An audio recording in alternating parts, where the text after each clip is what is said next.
Friends, fish contour വീഡിയോയിലേക്ക് നിങ്ങൾക്ക് എല്ലാവർക്കും സ്വാഗതം. ഈ മഴക്കാലത്തോടനുബന്ധിച്ച് ഇങ്ങനെ ഒരു വീഡിയോ ചെയ്യണമെന്ന് എനിക്ക് തോന്നുന്നു. കാരണം എന്ന് വെച്ചിട്ടുണ്ടെങ്കിൽ ഞാൻ ഉൾപ്പെടെ അനേക ആളുകൾ മത്സ്യകൃഷി നടത്തുന്നുണ്ട്. അപ്പോൾ ഈ മഴക്കാലത്തോട് ബന്ധപ്പെട്ട് നമ്മൾ ഒത്തിരി വെല്ലുവിളികൾ അഭിമുഖീകരിക്കുന്നുണ്ട്. അപ്പോൾ അതിൽ ചില കാര്യങ്ങൾ അതിൻ്റെ പരിഹാരം ഒന്ന് പറയാമെന്ന് വിചാരിച്ചായിരുന്നു. ഒരു പ്രധാനപ്പെട്ട കാര്യം എന്ന് വെച്ചിട്ടുണ്ടെങ്കിൽ മഴ ഹെവി റെയിൻഫാളാണ് ഇപ്പോൾ ഉള്ളത്. അപ്പോൾ അങ്ങനെ വരുമ്പോഴത്തേക്കും നമ്മൾ pH കറക്റ്റാക്കി വിട്ടിരുന്ന കുളത്തിൽ pH മാറാനുള്ള സാധ്യതയുണ്ട്. അപ്പോൾ ഉദാഹരണം പറയുകയാണെങ്കിൽ നിങ്ങൾക്ക് സുപരിചിതമാണ്, എൻ്റെ ഒരു കുളമാണ്. അപ്പോൾ ഈ കുളത്തിൽ ഇപ്പം നിലവിൽ മീനില്ല. ഇതെല്ലാം ഞാൻ മീൻ കംപ്ലീറ്റ് പിടിച്ചിട്ട് വീണ്ടും അടുത്ത മീനിടാൻ വേണ്ടിയിട്ട് സെറ്റ് ചെയ്തിട്ടിരിക്കുന്നതാണ് ഇന്നത്തെ. അപ്പോൾ ഇതിന് ഞാനിപ്പോൾ ഇന്നലെ യാദൃച്ഛികമായിട്ടേ ഞാനിതിൻ്റെ pH ഒന്ന് നോക്കി. അപ്പോൾ വെള്ളം അത്ര നിറച്ചില്ലായിരുന്നു. അപ്പോൾ ഇന്നലത്തെ 2 ദിവസത്തെ മഴയിൽ ഭയങ്കരമായിട്ട് വെള്ളം കൂടി നിറഞ്ഞെടുക്കുക. അപ്പോൾ ഉണ്ടോ, നിങ്ങൾക്ക് കാണുമ്പോൾ അറിയാം. അപ്പോൾ ഞാൻ എൻ്റെ pH ഒന്ന് പരിശോധിച്ചപ്പോൾ pH 5 ഉള്ളൂ. അപ്പോൾ 5-ലാണ് pH. ഞാൻ pH പരിശോധിക്കുകയാണ്, മീനിട്ടിരുന്നെങ്കിൽ മീനെല്ലാം ചത്തുപോയനായിരുന്നു.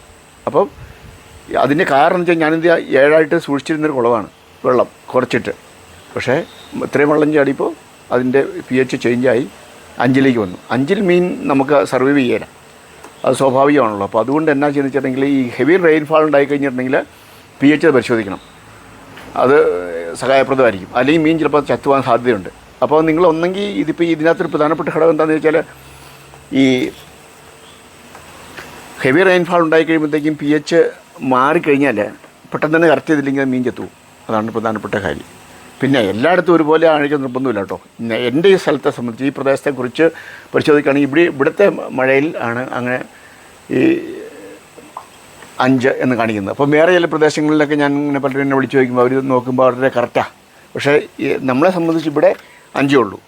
അതാണ് ഞാൻ നിങ്ങളെ ശ്രദ്ധപ്പെടുത്തുന്നൊരു സംഗതി. അപ്പം pH മഴക്കാലത്തോട് ബന്ധപ്പെട്ടൊന്ന് ടെസ്റ്റ് ചെയ്യുക. വേരിയേഷൻ ഉണ്ടെങ്കിൽ പെട്ടെന്ന് തന്നെ കറക്റ്റ് ചെയ്യുക എന്നുള്ളതാണ് ഒരു കാര്യം. ഇനി രണ്ടാമത്തെ ഒരു കാര്യം കൂടെ പറയാനുള്ളതെന്ന് വെച്ചിട്ടുണ്ടെങ്കിൽ എയർ പമ്പ് എല്ലാം നമ്മൾ രാത്രിയും പകലും ഇടേണ്ട സാഹചര്യം ചിലപ്പോൾ ഉണ്ടായേക്കാം.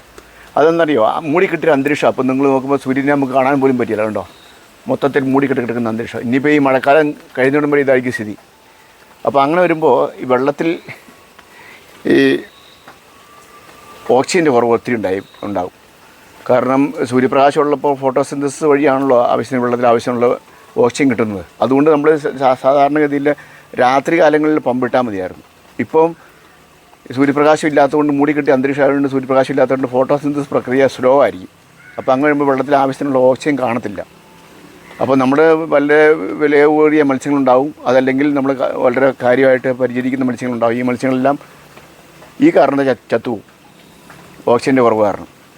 അപ്പോൾ അങ്ങനെ വരുമ്പോൾ നമ്മൾ എന്താണെന്ന് വെച്ചിട്ടുണ്ടെങ്കിൽ ഓക്സിജൻ്റെ അളവ് നിങ്ങൾ പരിശോധിച്ച് നോക്കുക. അത് പല മീറ്ററുകൾ ലിക്വിഡുകളൊക്കെ ഉണ്ട് പരിശോധിക്കാനായിട്ട്. 4 ppm നമുക്ക് ഏറ്റവും മിനിമം വേണ്ടത്. 4-ന് മുകളിൽ 8 വരെ ആകാം, 8-ന് മുകളിലേക്കാകും കുഴപ്പമൊന്നുമില്ല. അപ്പോൾ അത് ഒന്നുകിൽ പരിശോധിച്ച് നോക്കുക. അപ്പോൾ നമുക്കതിൻ്റെ സിംറ്റംസിൽ അറിയാൻ പറ്റും ഈ വെള്ളത്തിൽ ഓക്സിജൻ്റെ കുറവുണ്ടോയെന്നുള്ളത്. ഒന്ന്, മത്സ്യങ്ങളിങ്ങനെ ഈ ഇതിൻ്റെ ഉപരിതലത്തിൽ കൂടെ വാ വിളിച്ച് ഈ റിവേഴ്സ് പോകും, നീന്തും. പിന്നെ രാവിലെ അതിരാവിലെ പരിശോധിച്ച് നോക്കുമ്പോൾ കുളത്തിൽ വെളുത്ത പത കാണുക. ഇതൊക്കെ കണ്ടു കഴിഞ്ഞിട്ടുണ്ടെങ്കിൽ അതിനർത്ഥം ഓക്സിജൻ്റെ കുറവ് വെള്ളത്തിൽ ഗണ്യമായിട്ടുണ്ടെന്ന്. എത്രയും പെട്ടെന്ന് എയർ പമ്പ് വെച്ച് കൊടുക്കുക എന്നുള്ളതാണ് അതിൻ്റെ പരിഹാര മാർഗ്ഗം. അല്ലെങ്കിൽ മീൻ നഷ്ടപ്പെട്ടു പോയേക്കാം. അപ്പോൾ ഈ 2 സംഗതിയാണ് മഴക്കാലത്തോട് ബന്ധപ്പെട്ട് നമ്മൾ പ്രത്യേകമായിട്ട് ശ്രദ്ധിക്കേണ്ട കാര്യം.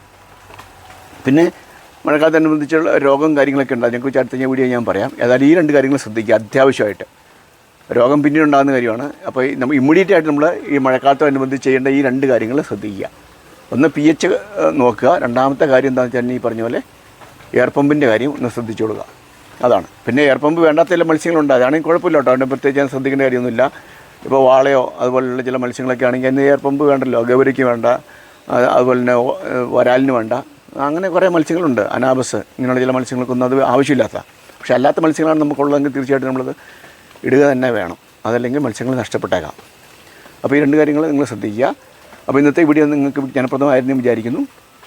ഇതിനെക്കുറിച്ച് മഴക്കാലത്തുണ്ടാകുന്ന മറ്റ് ചില രോഗങ്ങളും അതിൻ്റെ പ്രതിവിധികളെക്കുറിച്ചൊക്കെയുള്ള ചില വിശദാംശങ്ങൾ അടുത്ത വീഡിയോ നമ്മൾ ഷെയർ ചെയ്യാം.